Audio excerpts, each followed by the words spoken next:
All right.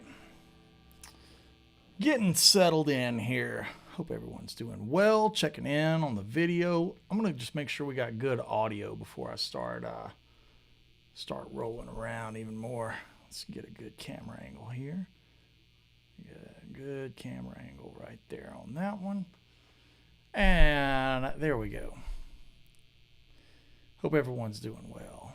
Get this. Talk about that demystifying that 90s taily tone. Jim and Jay, hope you're doing great. A little audio. Make sure the audio is good for you. I was kind of noodling around. If you saw the Instagram post of the Brent solo, that's the Brooks and Dunn solo.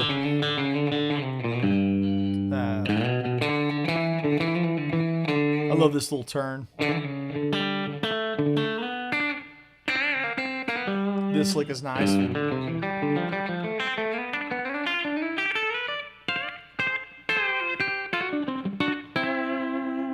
It's a great solo, and it's one of my favorites of all time, and it encompasses so many things that I love that Brent does. There's something special. Let me see if I can play it solo up to speed.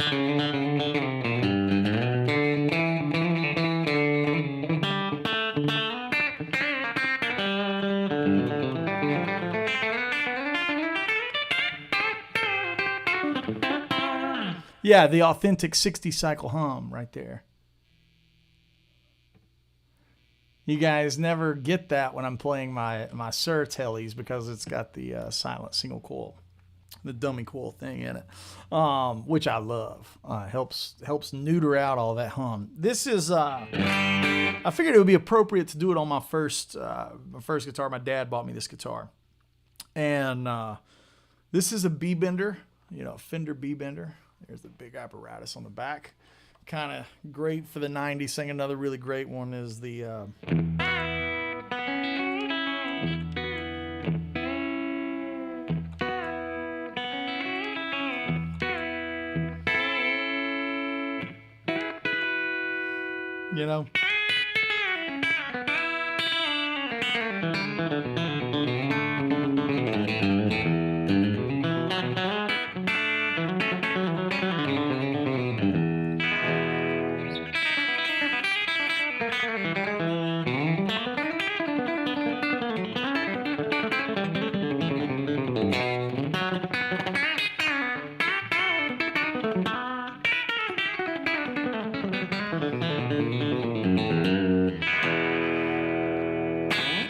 some of that Brent thing. 90s country doesn't just mean Brent, or it doesn't just mean one Brent, right? Brent Rowan, another great guitar player from that era. I loved Dan Huff's work on the Clint Black albums of Summer's Coming and Tail Lights and all that stuff. Obviously, there's still hints of Albert Lee living in that era. But there's something interesting. I've been on tour. We'll be going back out on tour tomorrow, actually. Chicago. My guitar tech, Sammy's been doing a great job, and Sammy told me his other gig is for Phil X. So it's cool, making the world small. There was this weekend on Sunday, I was waiting. We did a gig at the Country Music Hall of Fame, and so I spent some time with my buddy Travis Toy, my best friends on the planet. Fantastic musician, like understatement. And we were listening to some Keith Gaddis stuff, and obviously Keith's passing, sad. We were listening to the 90s country thing, Mark Chestnut, Mark Wills, and all this kind of different type of stuff. And we noticed that there was like this really quintessential thing that happens in some of that 90s Alan Jackson B&D era. When I say B&D, I mean Brooks and Dunn, right? That's it, right? So in that era, I know that Brent probably tracked pretty dry. Like, I've seen him play in a room, and he doesn't use a lot of things. It's just kind of get the amp rocking, and he rolls. He rolls on through. So where I'm going with this is, obviously I've seen Brent play a lot of different amps, right? I've seen him play Twins and Deluxes and Bellas and everything. And on the 90s era country music, there's like this, we were calling it all weekend, we were calling it a thwack. There's like this thwack on Brent's tone. It's like extra, I don't know what it is. I don't know how to describe it. It's not a chorusing. It's not a room thing. It's not a doubling thing. But I've been messing with it, and I've gotten kind of close with it. This leans into more of the tone that Brent was using on Who's Cheating Who and I'm in Love with You, Baby. And it's like a 75 millisecond delay, and I think it sounds kind of close. I'm still working on it. This isn't, I'm not saying that this is definitive. I'm just saying that it's close. Like it went.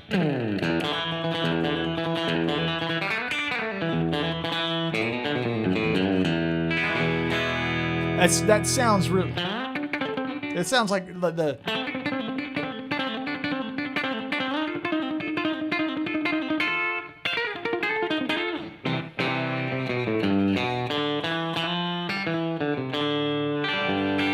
it's got that thing, right?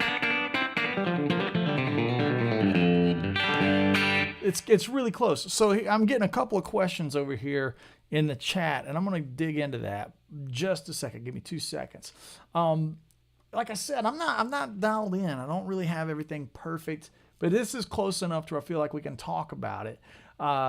This sound shifted ever so slightly from artist to artist. But I don't know who was doing the mixing. I'd have to go back and check who was doing the mixing and production on those records at that time. But there's definitely a specific kind of shaping that went on. Arnie Newman and I have talked about this a little bit at length. If you guys know Arnie, he's really, really great, great player. He's a fun cat.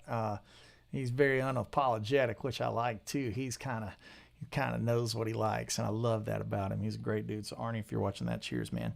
I hope you're doing well. But we've talked about it, this production thing that happens to Brent's sound, and it's just kind of the overall glassiness of those records, the room ambience. I don't really know what it is. I'm chasing kind of blind, and I'm kind of getting there. Here, if I take the verb off, you get it. It's like 75. But when I play the licks and I just play,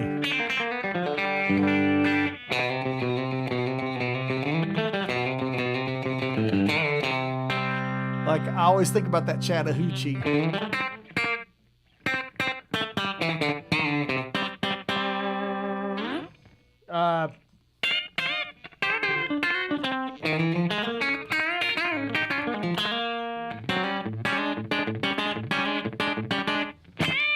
It was a lick.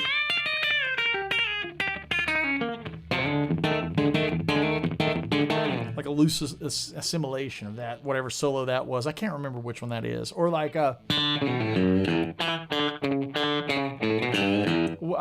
think something like that. I think that's Whiskey Under the Bridge, or close to it. It's not note for note. I'm not swearing by any of that. It's from memory.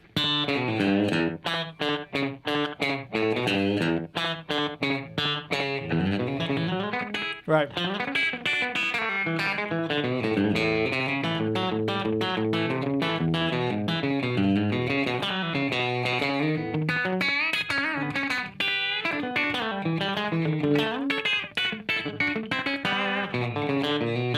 I kind of suck today.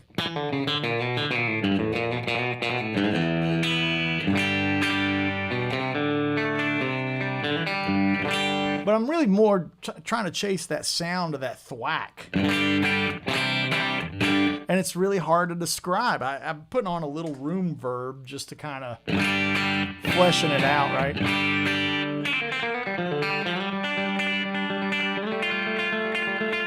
What's nice about it is it kind of stays out of the way if you start playing fast.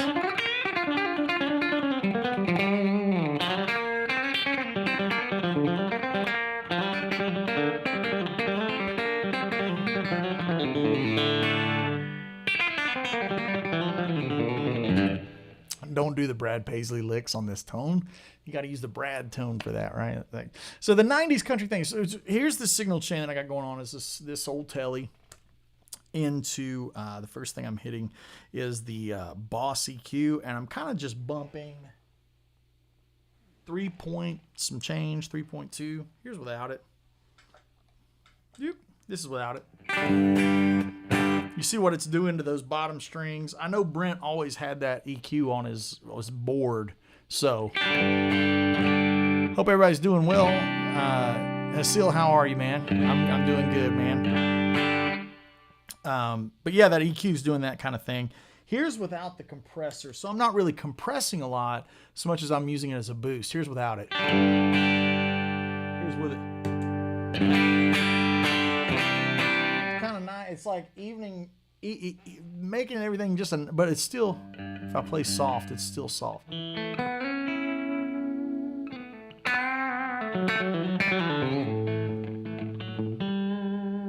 Right? It's really good for that. I love the Sir compressor that we designed, me and Kevin worked on, because it doesn't get rid of your transients and your dynamics. It's kind of a lead player's compressor, if there's such a thing, right?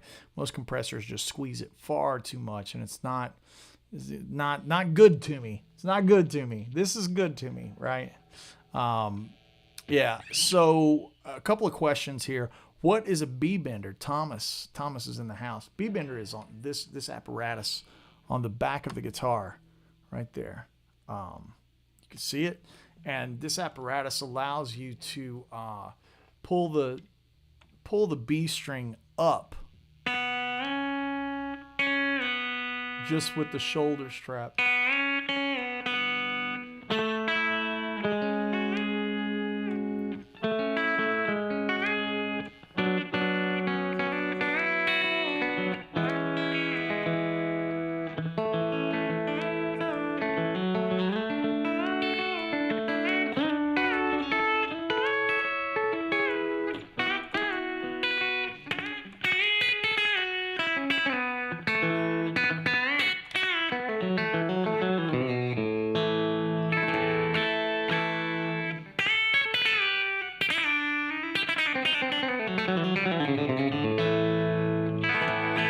Really good for that kind of thing. And it made popular in the 90s, I would say. I mean, obviously, I did a video on it. You guys can check that out. Jimmy Page used a B-bender. All of My Love, yeah, I think he used a B-bender on that one. I think that was it. Yeah, to me, the bender thing really came into play with Olander more so than anyone else. Brent was a little more subtle with it. Jimmy O had the G bender and the B bender, and it was just really faux steel to the max, right? Like absolutely. How strong is the spring? This is a great question here from Bradley Spalding. How strong is the spring on the bender? It's not strong enough that the weight of the guitar will draw it down, right? I have to push it, you know. It's you can. I think if I'm not mistaken, I see expert Telly, Omega Telly player Will Barton in the house. He can verify. Usually you want them a little light. This one might be on the verge of just a little too light. I need just maybe just a little bit more pull. Maybe not. It's really close.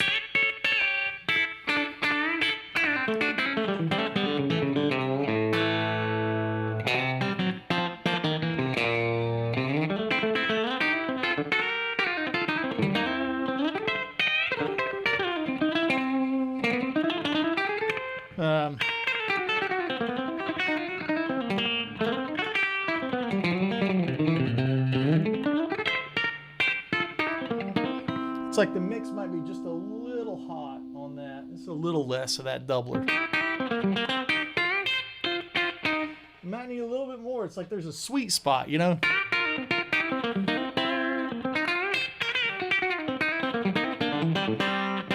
Maybe just a little bit more, right?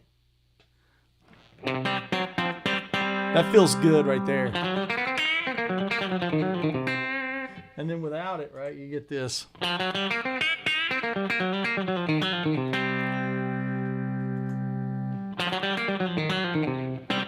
It's got that thing, right?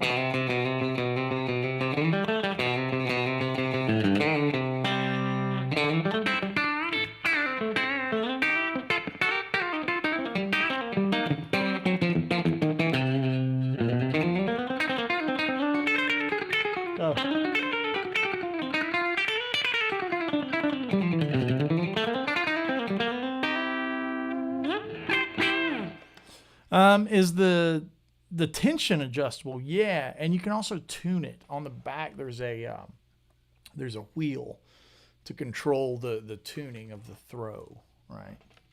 Yeah. My guitar's not perfectly in tune right now, so there's that. I'll just hit that, touch that up real quick.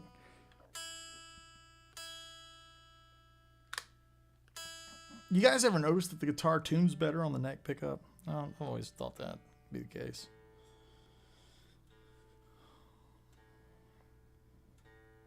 But this delay thing is kind of, it's definitely in that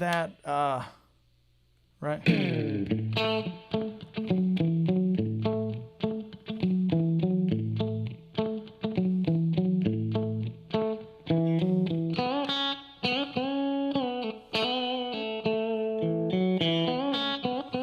I think he does it like that.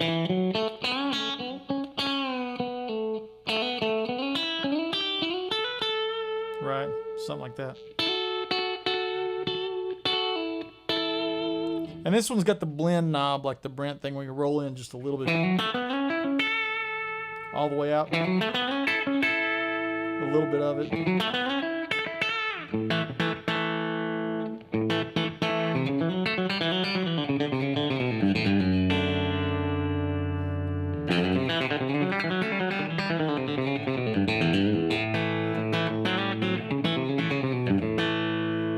Yeah, I mean, I would run this spring a little bit tighter, I bet.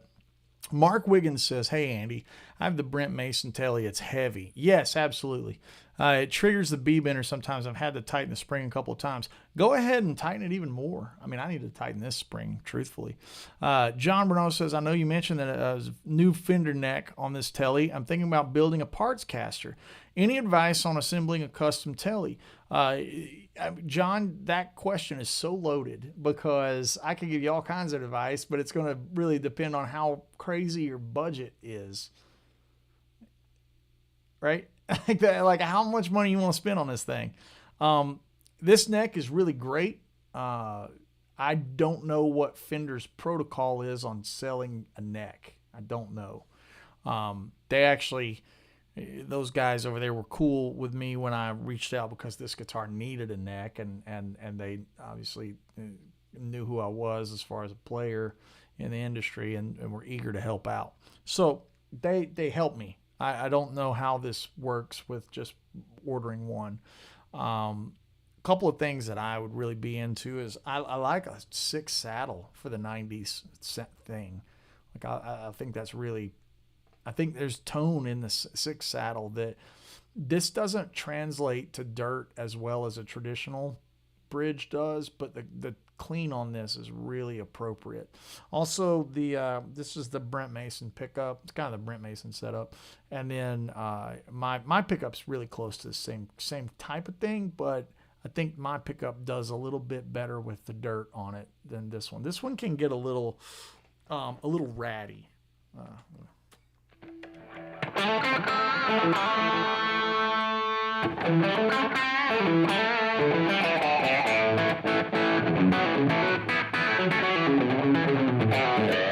Not quite as like fat sounding. Fat's not really the right word. I don't know.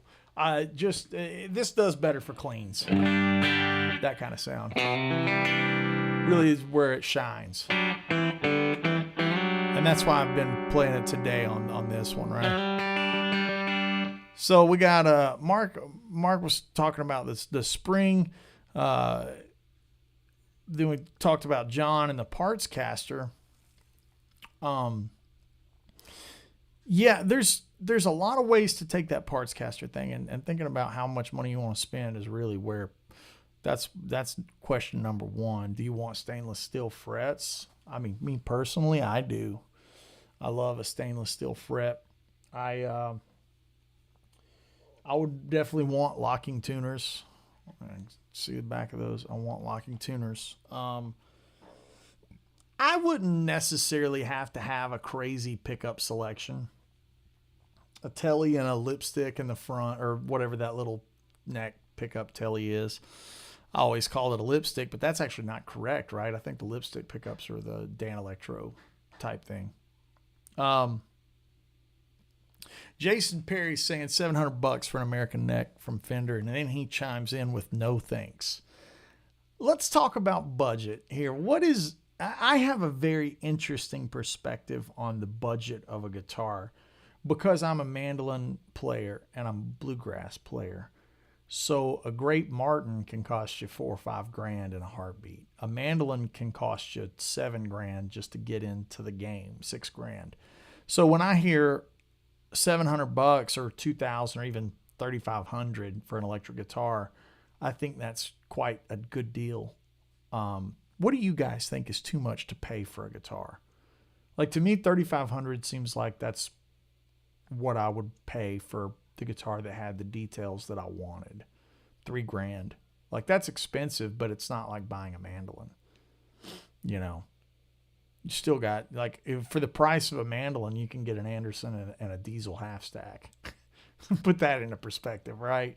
For the price of just an entry, like what I would consider not entry level, but like Jason saying $350 to $300, what I assume to be a Mexican neck. But that's I'll be honest, this is going to sound like I'm a cork sniffer, but like I would really be hard pressed to put faith in a $300 neck to not have to refret it. The fretwork. I think that $700 is probably more about the fretwork than anything. Here we go. K Sharp saying when you get on a fixed income like I am now, budget is everything. Totally get that. I totally get that. I guess I'm just comparing the instrument, right? The nature of what guys spend on fiddles, what guys spend on like a Gibson banjo. Like, it's crazy. It's astronomical, right? I guess the difference is, like with guitar, there's more accoutrements that you can spend money on.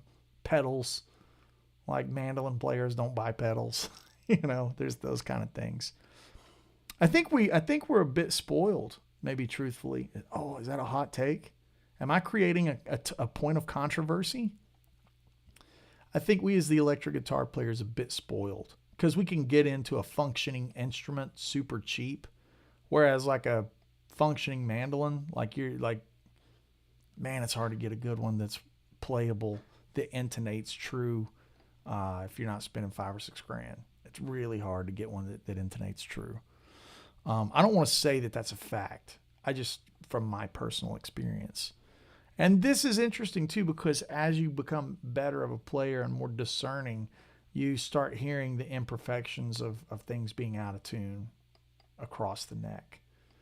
Maybe something's in tune down here. Thirds are always a nightmare. I was just talking to Travis about that.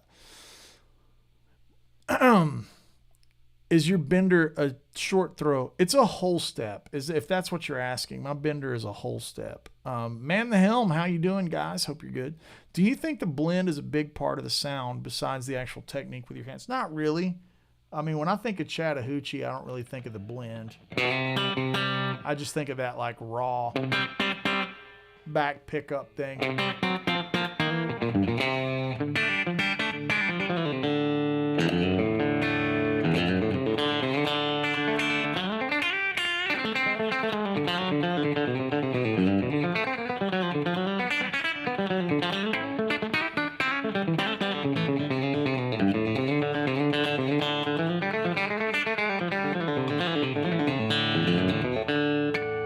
Like, I think about that wiriness, right?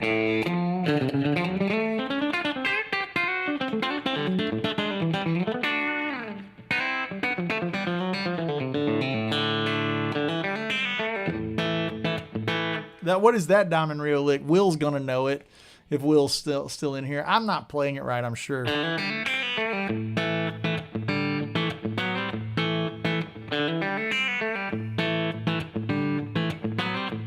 It's something like that.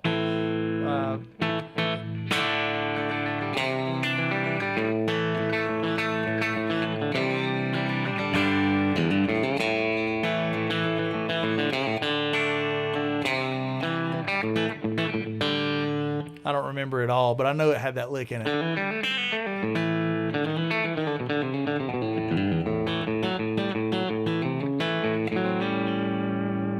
All right, cool. So let's. I liked where Kevin had, or is that not Kevin? K Sharp. When you get on a fixed income like I am now, budgets everything. I totally get that. I grew up dirt poor. Like my dad was a cop, and my mom worked sometimes part time at the office and stuff, like doing front clerical work for a local like radiologist or something. Where it was like she was just signing people in. So we didn't have any money growing up, and the nicest guitar I ever got was this one as a kid, and this one was I think I got this when I was 18, 17 maybe 17 when I started playing electric guitar. This was the first real one I got, and I think it was about $1,300 or $1,400, and this would have been like 99 or 2000 ish. Got about 99, and yeah, it was. It was. I mean, like $1,400. God, it's still expensive now. But when I think about like where that sits when you buy a mandolin or a Martin, it's like not even close. But you have to buy an amplifier. You got to buy your pedals and stuff. Isaac Ben Ruby. Isaac, I've got your Fractal here. I've been on tour. Isaac was our winner and of the Fractal, and I've got it here. I'm going to get that shipped out to you, brother. I put some presets in it for you, man. A little side chain conversation. Joe Ramirez is in the house. He says, I think you get what you pay for. He says, let's scroll back up. When I bought my Sir, the perspective really changed. I think you mean the perspective, right? The perspective really changed when he bought his Sir. Yeah, I think so. I think that it doesn't have to be Sir, even though I'm wearing the shirt. I think Anderson, Tyler, these guys that build some great, Don Grosh, these guys build some great guitars. And even I mean, God, have you guys priced a great Les Paul lately? Holy cow, right? They're high. Stuff's expensive. But it's still not what it is to buy a mandolin. Like, I mean, gosh, a Dudenbosel mandolin is one that I always wanted, man. God, I wanted one so bad. I still do. Lynn Dudenbosel lives about 20 minutes from me, and his mandolins are like 15, 20 grand. I always wanted one. They sound so good. But yeah, it's perspective. Isaac says it depends on what you're looking for, but for fully customized guitar, 2 to 3 is a good place. Yeah, I think 2 to 3 guitar doesn't constitute working pro guitar. I don't think that means it. I just think that means you know what you're going to get. If you spend $3,000, it's going to come in and the frets are going to be smooth. They're going to be crowned properly. That's a big thing for me. I think the intonation is going to be spot on. That's another thing that I look for that's really important, is if the guitar is true up the neck. No rough spots, no dead spots, things like that. That's really important. Chaos Theory says, man, just saw you were streaming. The king is here dropping some of that guitar knowledge on our brains. Cheers, man. Jason Perry says, we've been having that discussion about how back in the 90s, the average Joe could go buy and play guitars similar to what people on MTV were playing. Jason, you got to understand, in the 90s, the market hadn't hit the guitar world yet. The collector market hadn't done its thing. Gosh, I mean, in the 80s, nobody wanted a Les Paul or a Fender Strat. Everybody wanted that new hotness, Ibanez. Jason says, these days, guitars that pros play are well out of the price range for the average person on a budget. I don't know what the average person is. I can't get into the economics of life. I don't know what that means.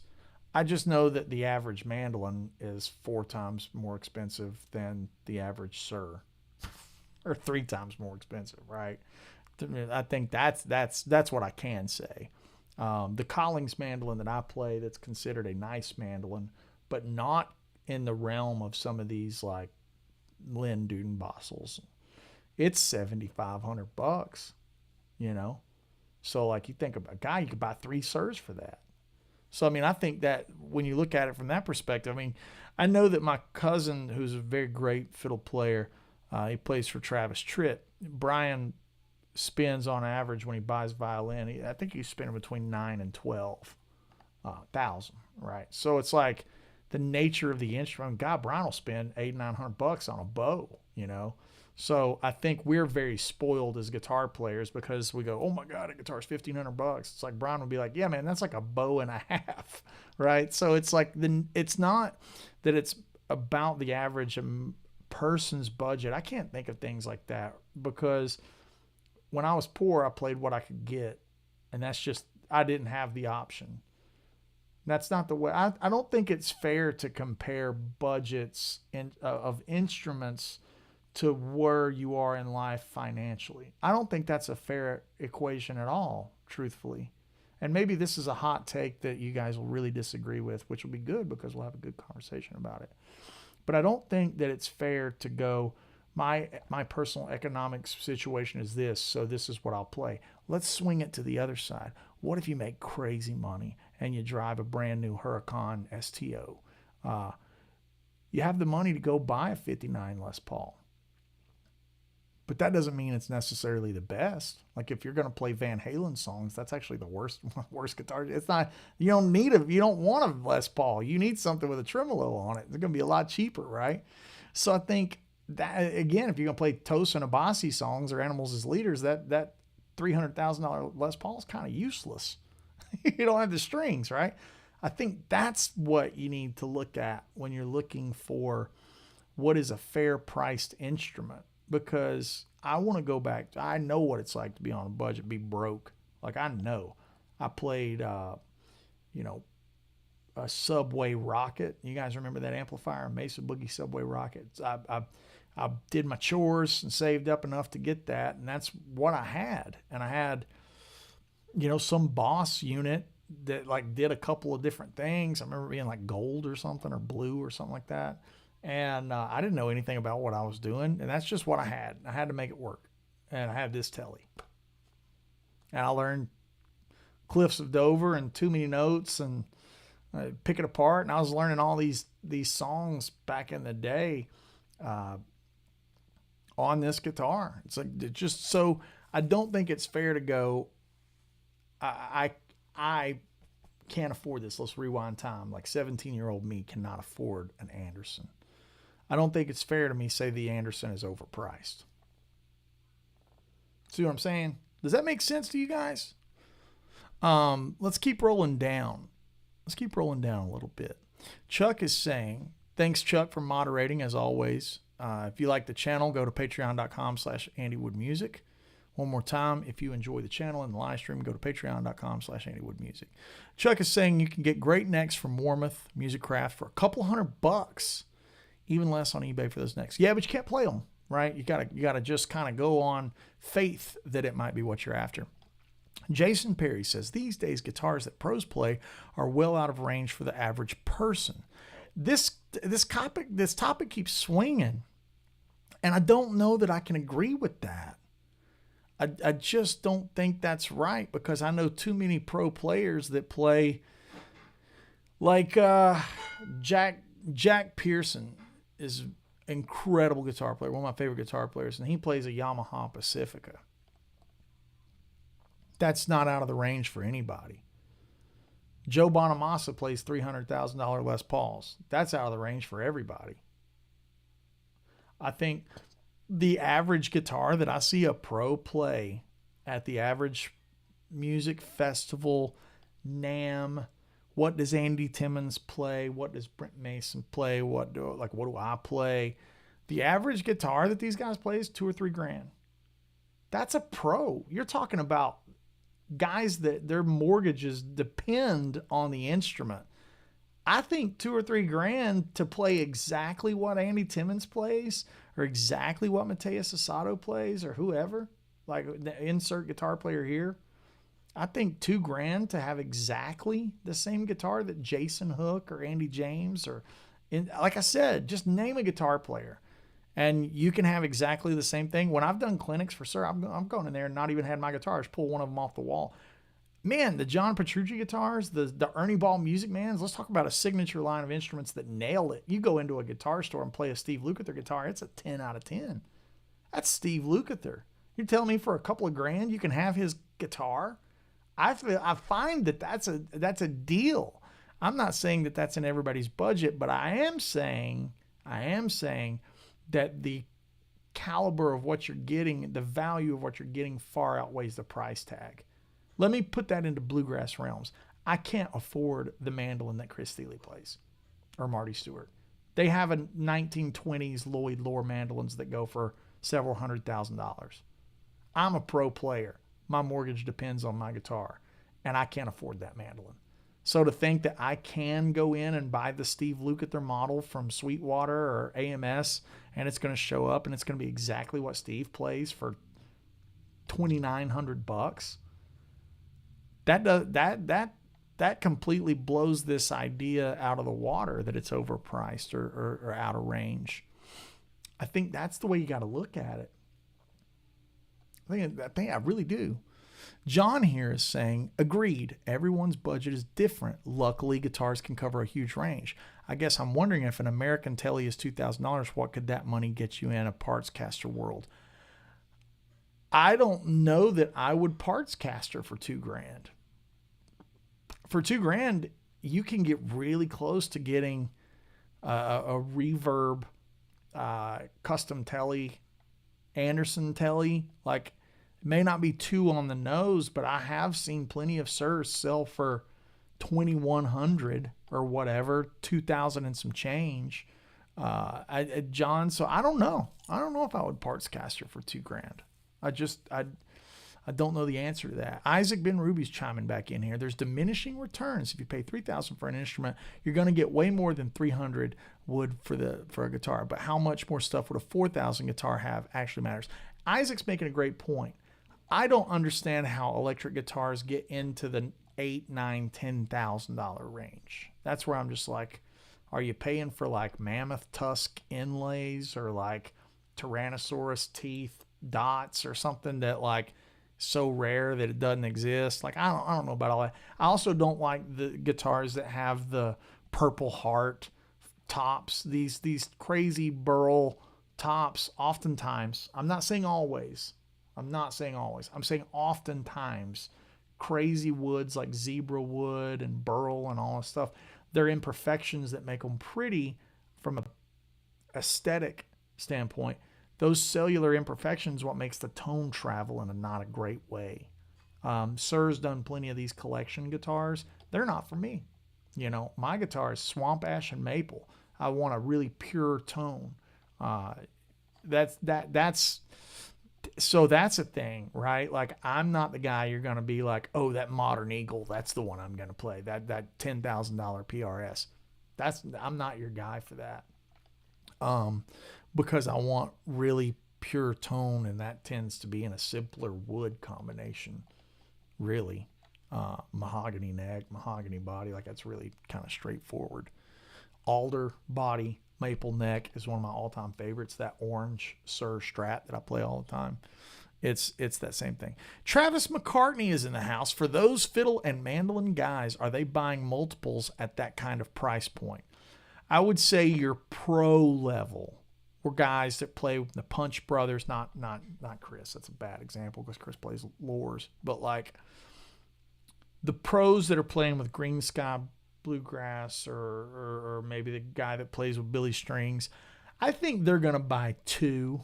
And at a point in time, like most really sick acoustic guitar players have a couple of Martins or a couple of guitars that are really crazy. The fiddle player, Brian, personally, he keeps about two fiddles that are like his road fiddles. And that's, you know, and you got to think that's his signal chain, like fiddle in the front of house, right? And that's maybe $20,000 worth of gear. You take Pete Thorne's touring rig, that's a Bella, a SL68, 4 or 5 guitars, and a pedal board. That's probably equivalent to $20,000 worth of gear. Same way with like my touring rig for the Rascal Flatts Gary LaVox thing. It's like Bella amps, Mesa 212 cabinets. I need 4 guitars for the different tunings, and then my pedal board. It's like, yeah. So it's the nature of the instrument, right? With mandolin, you just have one, and then you just play it. Joe Ramirez says you can get one good guitar and a bunch of budgets. Ain't nothing wrong with a budget guitar that sounds great. No argument there. None whatsoever. Jason Perry says, I agree, Isaac. I picked up an Ernie Ball BFR Steve Morrison and almost played itself. Rest my case, Your Honor. K Sharp in the house saying, I would love to have one of the Andy Wood Brown tellies with the 2 humbuckers, but the price is yikes. I would disagree with that pretty heavily. My nepotism is about to show, but I think for $3,500, that's what my guitar is, roughly, depending on your dealer. $3,600, I think. You can't buy, I mean, like again, that's still almost, you get 2 of those for the price of my Collings mandolin. You get 2 of those for the price of a Master Tone banjo. You get 4 of them for the price of a D45. You know, it's like, you ever priced a Martin D45? Yeah, that'll knock you into next week. So I think K Sharp, it's like, here's the thing that money gets you. It gets you an attention to detail that is beyond excellent.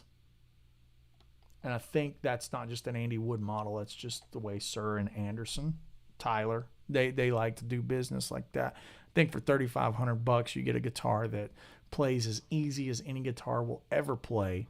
Exponentially cheaper than, say, a Murphy Lab Les Paul or some of these throwback edition Flying V's that I've seen that end up being $12,000, $9,000, right? Like, I think you're getting, you're getting something that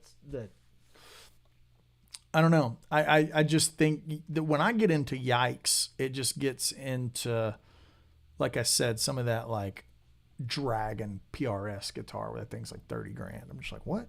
What? $30,000? What? What you're paying for with Sir is the attention to detail on the fretwork and finish, the fit and finish, right? That's like the compare it in the automotive world. I think a lot of people complain that the Tesla has all this stuff, but the fit and finish isn't great. Versus like Mercedes-Benz fit and finish, Porsche is renowned for fit and finish. I think that's the difference, right? Isaac says you can get great tones with cheap gear. You can get great tone with pricey gear. Hey, you can get bad tone with great gear. You can get bad tone with cheap gear too. I know that I'm playing a pretty expensive signal chain right here. But I think this guitar, let's say it was $1,200 new. Let's just say it's $1,400. I don't know, something like that. And then it had another neck put on, so there's another $7,000. So it's about $2,000 guitar as it sits. And then I'm using 3 pedals, Strymon pedals, $500. Woodshed compressor comes in at a dirt cheap $160. Boss EQ is $90, $80, something like that. And then a Bella, you know. The thing about a Bella is you're not going to be able to get a vintage Bassman or a vintage Fender for that price. It's going to have that kind of warranty on it. So that's the thing that I'm also thinking about is like, if I have a problem with a guitar, like if you bought the Andy Wood Brown Telly and you had a problem with it, you immediately can get on the phone and go, hey, this thing, I dropped it. Or one of the frets got dinged, fell over at the gig. Sir will be like, yeah, send it back. We'll fix it. No problem. Like, I think you're also paying for that, hey, we'll fix it, no problem thing.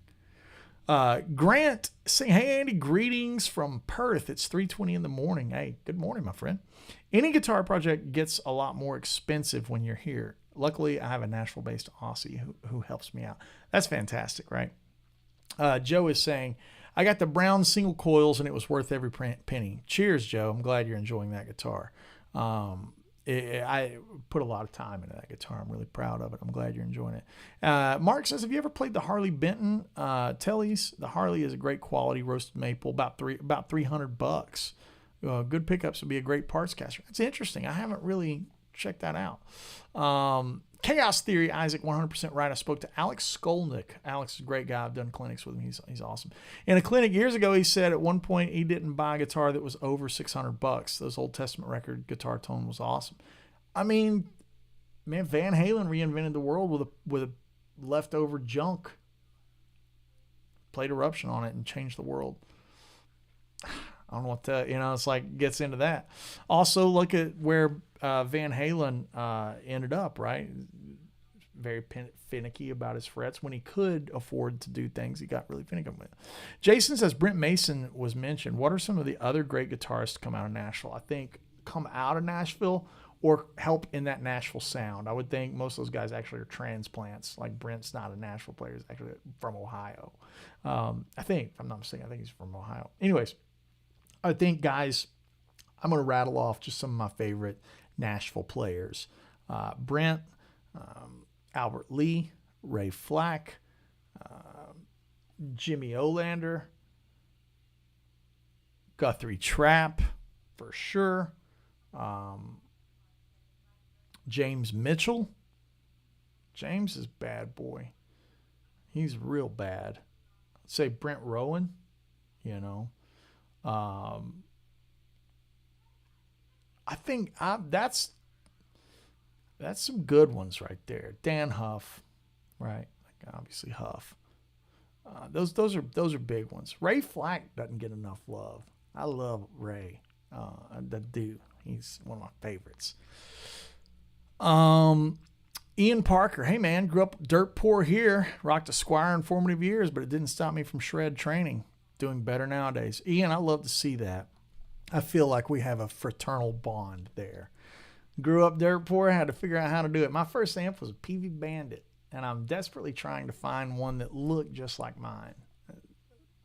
I see them quite a bit. Jason saying $3K for a Les Paul. Yeah, you can get into one for $3K, but like when I want a Les Paul, I want the long tenon and the traditional wiring, traditional pickups and stuff. They end up being $6,000 and $7,000. Nice, man. Those are crazy expensive. They are. Come from the brass or woodwind world, and you see guitar prices differently. Daryl Queen saying, yeah. So I imagine that's the thing, right? You start looking at things, woodwinds, it's crazy, right? Horns are crazy expensive. Hectic Eclectic, good to see you. Bright Orange Ibanez with the MGs, right? In the late 80s, here we go. Sorry, I missed that. The chat's rolling fast. I love this conversation we're having today, guys. This is a great hang. Great hang. Thank you for being a part of it. Back in the 80s, he's saying, Chuck's saying you couldn't give away a Squire. Now they're sought after, right? The loop guitars are so nice. Greg Marmon, how you doing, Greg? Warmoth makes quality necks and bodies on par with many boutique companies. It builds strap about $1,200. Fretwork's very close to my Sir Modern. Hey, man, there you go. Like Greg is a trusted member of our Woodshed community.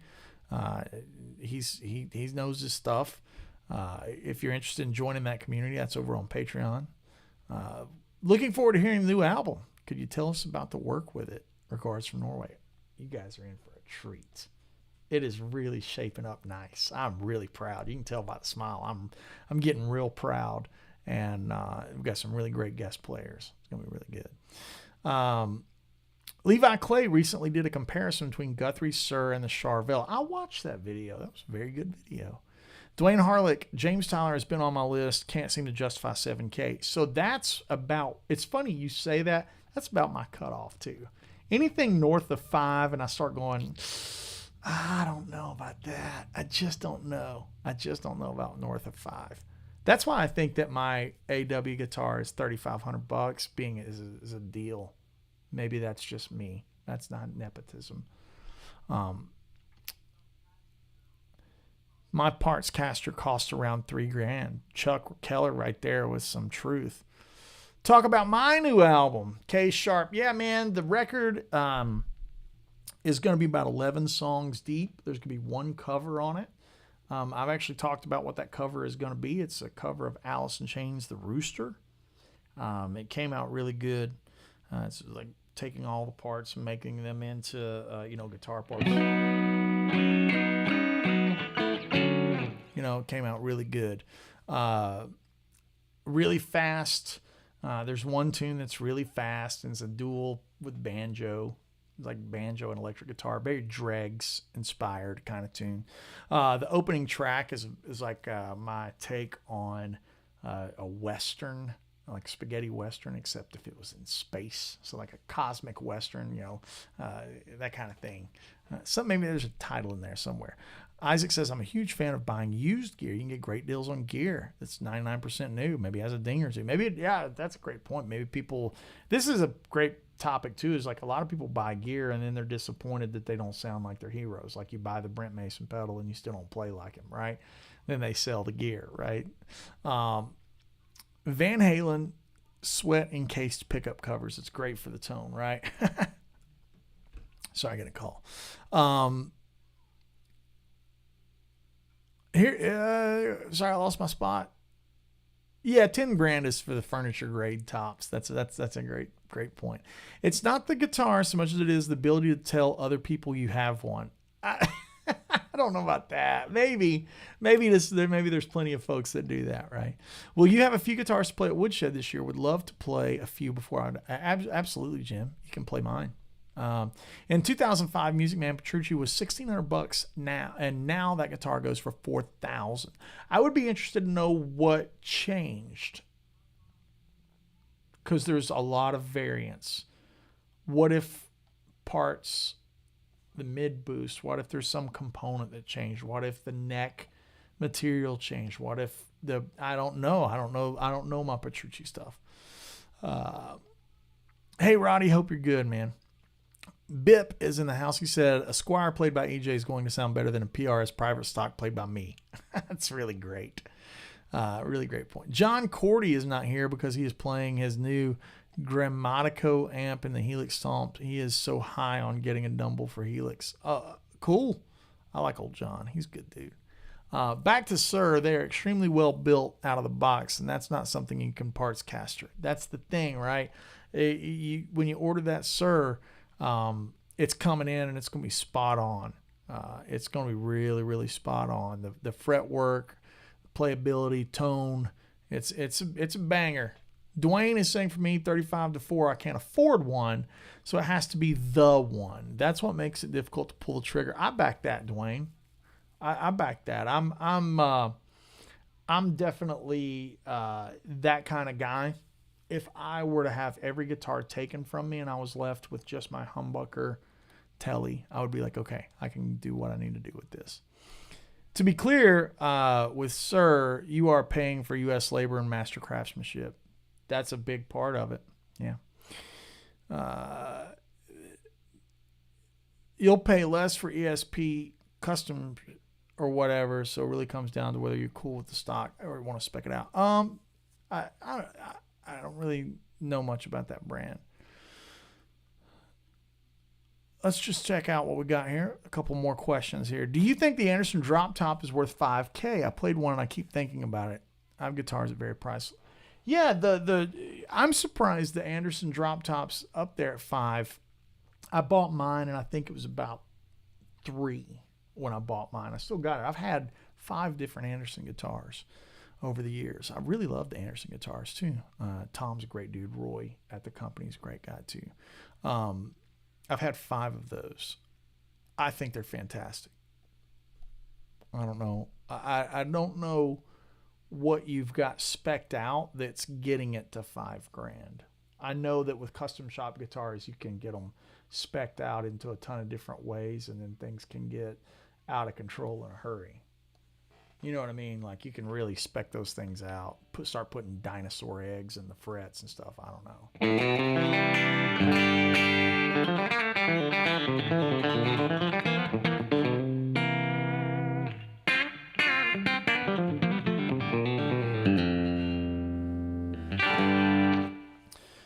Hello from Wells. Cheers, Ant-Man. Not Ant-Man, Amp-Man. Rob is in the house too. Andy, do you think the Tom Anderson drop top's worth $5,000? I don't know if it makes you feel good and play good. It's like, yeah. Dustin saying, I'm not sure this is off topic, but shredder guitars, are they different tonally from Strats vintage type stuff? Yeah. Yeah, I think so. I mean, I think that, like, you're not going to get this particular sound that I've got right here. Very traditional, great sounding telly.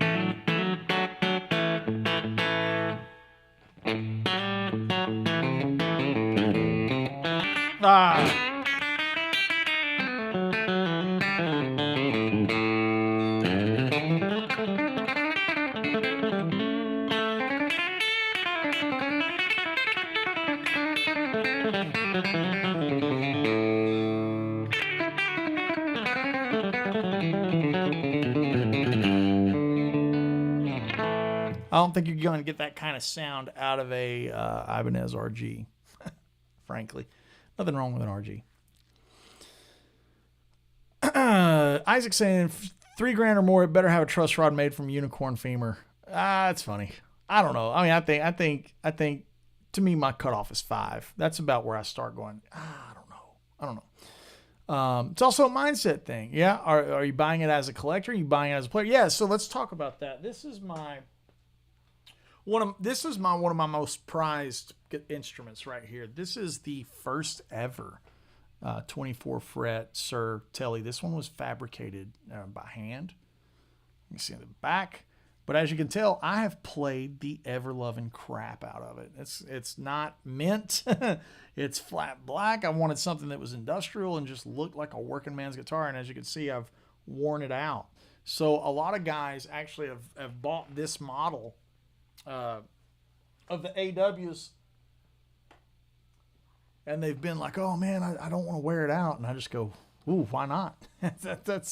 I designed that guitar to look cooler as it got played. So as you wear down putting shiny spots into it, it just ends up looking cooler to me. That was a big part of the aesthetic of it. Dustin saying, sorry if it's off topic, but could you demo your tones in both solo and chords with limited board space? I always feel like one rhythm chord tone has to double solo tone. Yeah, let me grab the other guitar and let's step out of this country tone. Let me grab that guitar. And without doing anything, I'll just give you a comparison. This guitar has the brand new Woodbucker pickups in it. We went through several different iterations of pickups. This is the Woodbucker, and I've got it in a a series parallel. Obviously, you can tell it's way more quiet, no hum. So it's not a. Let me tune it up a little bit. Let's do that. So obviously, this is not a single coil in the bridge, and it's going to be maybe just a little more bright, but I can, with one guitar, get by. So let's use that same tone without changing anything. Sounds great to me.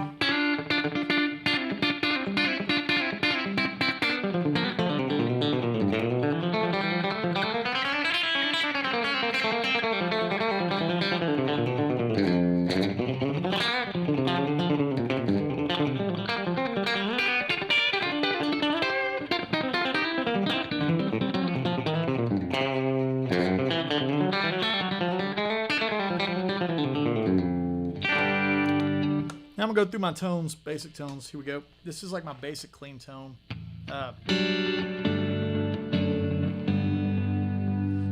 Here's the neck humbucker.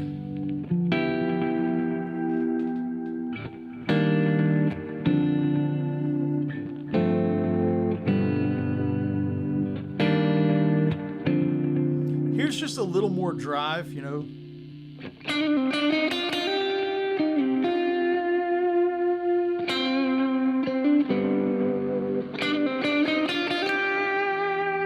Bridge, and then a little more.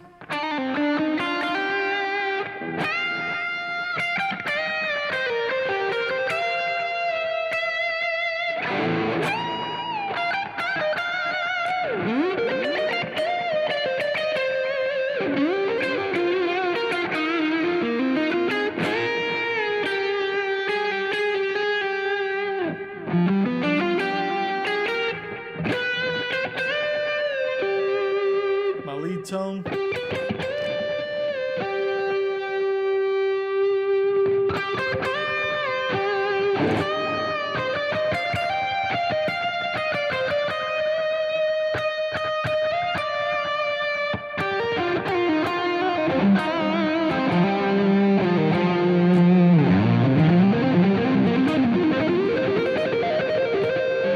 Sorry, I suck, man.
maybe somebody will cut that out. That didn't suck too bad. That one didn't suck too bad at all. Maybe somebody will cut that out and make a clip of that for me. A song off of my second record, which is called For the Queen. Really pretty tune. One of the few ones that I'm actually proud of. I have a hard time being proud of earlier creations as a whole. I hear some things that I played and I go, oh man, that was a little more tasteful. I'm going to get right back into the chat here for a few more minutes, and then we'll roll on. A little bit of housekeeping. We're down to, we're getting down to the witching hour of slots at Woodshed, which is this year's event will be August 24th through 27th. It's Eric Johnson, Andy Timmons, Brent Mason, Greg Koch, Mark Lettieri, Seth Rosenblum, and myself. 4 days of lessons, live band, jams, everything's included, your food, lodging, alcohol, everything. And we also have payment options available, installments, so you don't have to pay the amount all at once. That's Woodshed Guitar Experience, woodshedguitarexperience.com. Other little bit of housekeeping, if you're a fan of the channel, and you want to support what we do, that's at patreon.com/AndyWoodMusic. One more time, patreon.com/AndyWoodMusic. I have tons of exclusive video over there. I've been uploading some tour footage. I've got more tour footage in here that I'm going to upload today, and doing a lot of different videos and things that are exclusive to that platform. We do a live masterclass once a week, and everything from axe effects, tones, and licks, and tabs, and transcriptions, and all that kind of good stuff is over there. So not only if you want to support the channel, but if you're interested in taking your playing up a notch, come join us over in the Woodshed. We have a lot of beautiful Woodshed members here in the house. I see Michael, I see Troy, Greg earlier. Cheers, guys, as always, for being a part of that community. I cannot keep this stuff going without your support. I appreciate it more than you even know. So with the housekeeping out of the way, let's see what Jim Ray Hawkins, he's got me. He says, I've owned several Sirs back in the day, original tone merchants, when money was easy. It would be awesome if AMS can carry Sir guitar. Thoughts? Yeah, I think they're going to work it out to where they can do some amp and pedal stuff. Right now, Sir's production is at max. They can't take on any more dealers. They're maxed out. So if you place an order for Sir, you got to wait, So I think that's really what it is. It's not really that they don't want to work together. It's just they can't fulfill the production. Gearbox and Halo give that tone quite well. I use them both. Yeah, I'm actually using Gearbox and Strymon right now. Andy, you know why you've never made a Modern S? Yeah, because I like the Modern. I think the Modern is the Modern S. I think it is that. Just put some single coils in it. These are not PAF cones. These are actually A2 magnets. So it's Alnico 2. Now that the pickups are out, I can talk about them. I'm a sucker for that warmth, that thick warmth thing. My favorite players always had a warm tone. To me, it was like Billy Gibbons. When it came to distortion, it was Billy Gibbons and Van Halen, Slash, and guys like that had a really glassy, warm kind of sound. And they all used Alnico 2 magnet. So I experimented with some different wines, and I had John wine up a set. I was just like, yeah, that's got the ticket. That's got the juice right there. So yeah, that's the Woodbucker pickup. This is a custom wine with A2. Dustin saying, so are there any solo tones that you wouldn't use for chords as well? I don't think of it like that. I think of it like gain going from left to right. Here's clean for both rhythm, right? Maybe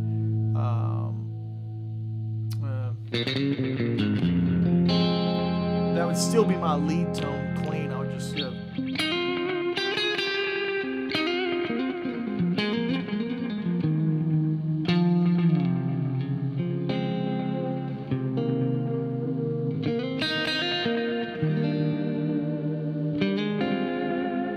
and then the next would be like a little bit more grit.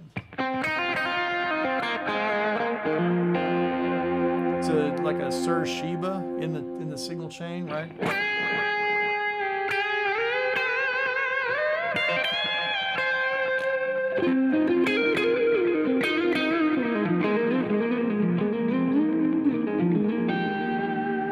A little bit more Pantheon.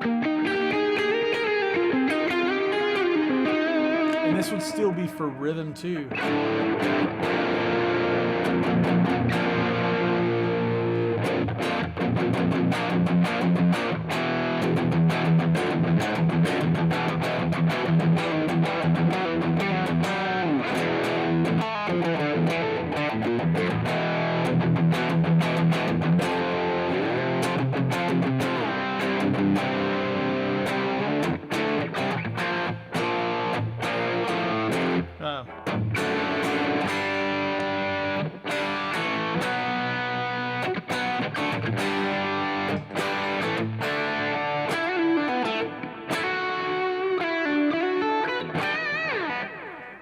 The heaviest.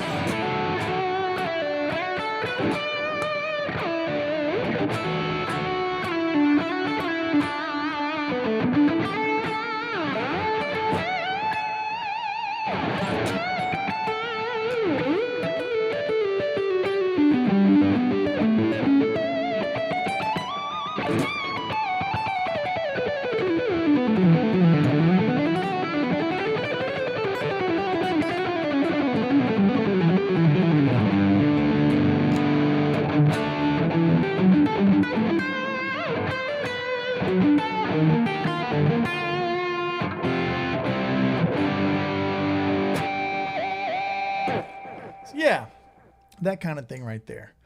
Andy, when you're using the Halo, are you usually using the Andy Timmons preset? Yeah, I just use that. After that reach sound from Live at the Bijou. Yeah, that's just a 500 and like a 485 and a 370s-ish, or, quarter note dotted eighth kind of thing. Yeah, definitely that thing. That's like what you're hearing right now, right? Like,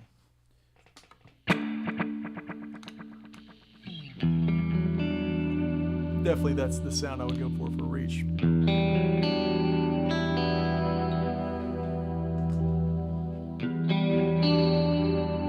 little juice on there. Right, and then I would have maybe go to this sound.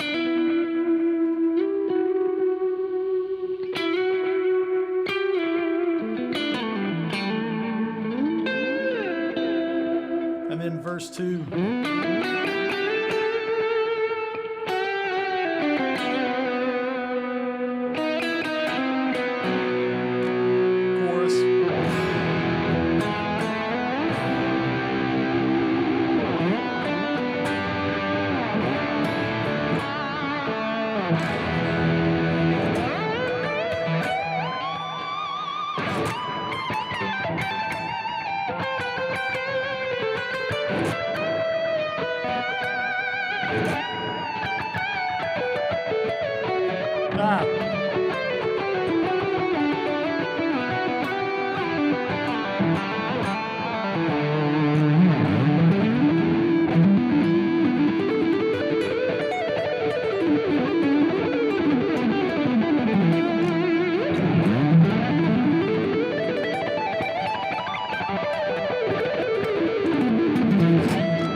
Yeah. Cheers, guys. That's kind of the thing right there. My thoughts. Kind of we drifted out into the middle of nowhere there for a bit, right? Jimmy Ray Hawkins says, thanks so much for answering. I appreciate knowing something is in the works for pedals and amps. Fingers crossed for guitars in the future. Yeah, man. Obviously, my thing is, what I'm saying is like from the artist perspective. So something could already be happening or it could not. I don't know the exact answer. K Sharp said, if I had the money, I would send John Cordy to the Woodshed event. He could hang. Oh man, he's incredible, dude. I think he's just such a talented guy, such a hard worker and a great player. Man, he's just got the goods. I think John Cordy has the goods for sure, no question. Ian says, I noticed that you'll use dirt in front of. Compression in front of dirt. I've been getting some Matt EJ vibes doing this with a Keeley at 50%. Do you typically A/B comp? Yeah, I mean, high gain, I don't use any compression. Something with like a little tube screamer or like a Nobles, then I'm going to use a little bit of comp in there, fatten it up. Chuck Keller says, Woodshed is open to players at all levels. We have some who have only been playing for a couple of years. They have a great time. That's a fact. Woodshed is less about going to school and more about going to be around and experience these players in an environment firsthand. When you go to a concert, you get to see them play, but you're still not like, you don't get to talk to them. You don't get to hang out. You don't get to, it's not like that. You're not getting to hear their amp right in front of you. You're getting to hear a prefabricated show. I'm going to tell you this from my perspective.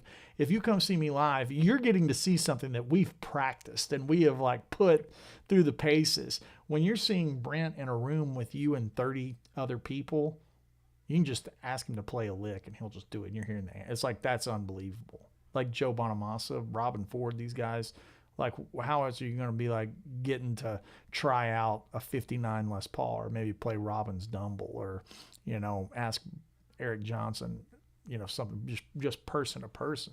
That's what the experience is that's why we use the word experience. It's not like going to school. It's like going to be a part of the guitar community and be around your favorite players in the world firsthand. Like that's the magic, being in the room with these guys. Like I don't even know how, I don't have the words. Michael says, how would you compare the Princeton Reverb to the Bella? Yeah, it's not really the same. The Princeton's going to give up. The Bella is an like infinitely clean kind of amp, and the Princeton's going to give up. Now, before the Princeton gives up, if volume is not your battle, then it's going to do really well. It's going to take pedals really well. But it's going to be a quiet, a quieter amp. Steve says it'd be cool to see how you run in stereo. Yeah, it's really cool in stereo. It's like you're in IMAX or something, right? Dustin saying, sorry, I missed a question. It placates me and shuts me up. It's funny. First says, Andy, could you please tell me about your picking? How often do you use economy picking? I pretty much either only use alt picking, alternate picking, or hybrid picking. I don't really do the economy picking thing. I'm not your guy for that. You're going to want to check in with one Frank Gimbali for that. He's the guy with the broom in the room, so get you just sweeping around all over the place. Frank's about as best as it gets at that thing. Isaac says it's really one of the coolest things to jam and learn in real time, spontaneous environment, incredible experience. Yeah, it's just crazy. Rob says, how many people do you take? 100. We take 100, and that's it. How much one-on-one time is with the artist? It's all. I mean, it's small group, but you're always available to go hang out and talk with any of the guys. Like if you see Brent. I mean, you guys are having breakfast with these guys. You're having dinner with these guys. The meals are shared. It's not really segregated. It's all just, that's the only way we can provide this experience and the kind of environment where you get all this quality time with the guys is because we keep it really, really, really low amount of people. So we have very limited slots available. So yeah, it's about that. Isaac is saying Frank Gimbali more or less put sweeping on the map. Yeah, he didn't invent it, but he kills it. Yeah, he did, right? He wrote the book on it literally, right? So with that said, kids, I've had a great time hanging out with you, talking about tone, talking about guitars, and talking telly always is a delight. I'll be posting some videos here from this weekend's tour. We go back out to Chicago. If anybody's in the Chicago area, be playing Chicago Thursday. Springfield, Chicago, all of that kind of stuff this weekend. So hopefully see you guys out. Chuck, I'll get with you because we got to put those dates on my website, the Gary dates, whatnot. I'll get that updated. It's been so daggum busy, man. Busier than a Brad Paisley solo, and that's busy. So Ferd says, thanks so much. You really inspire me. Your lessons are really helpful. Cheers, man. Thank you guys. Always thank you guys. Cheers to our Woodshed members. We'll be doing our weekly live masterclass tomorrow, but it'll be earlier in the day. We'll probably have to do it around 3 or 4 because I do have bus call I've got to get to. So yeah, cheers, guys. Always a delight to spend some time with you, talk guitar, hang out. If you're looking to support the channel in any way, even if it's just $5 a month, that's at patreon.com, Andy Wood Music. That gets you access to over 500 or 600 videos. So there's a ton of content for $5 a month. And then the tiers that scale up get you into our Discord server and our weekly live masterclasses. So really great community. Cheers to all Woodshed members. As always, love it. Bill says, are you performing with Greg Cock at the Open Court in August? We are on Tuesday before Woodshed. So, yeah. Cheers all. We'll talk to you real soon.